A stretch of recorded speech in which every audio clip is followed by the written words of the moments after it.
একদিন বনের সব প্রাণী জড়ো হলো। খরগোশ গর্ব করে বলল, আমি এই জঙ্গলের সবচেয়ে দ্রুত দৌড়বিদ। কচ্ছপ শান্তভাবে হেসে উত্তর দিল, গতি নয়, ধৈর্যই সত্যিকারের শক্তি। চলো, একটা দৌড় প্রতিযোগিতা হোক। সব প্রাণী খুশিতে চিৎকার করল।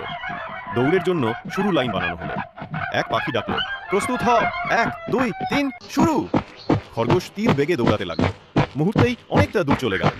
আর কচ্ছপ, সে ধীরে কিন্তু দৃঢ় পদক্ষেপে এগিয়ে চলল। খরগোশ পিছনে তাকিয়ে কচ্ছপকে দেখতে পেল না। হাসতে হাসতে বলল, এই দৌড় তো আমারই জেতা। তাই সে গাছের নিচে শুয়ে ঘুমিয়ে পড়ল।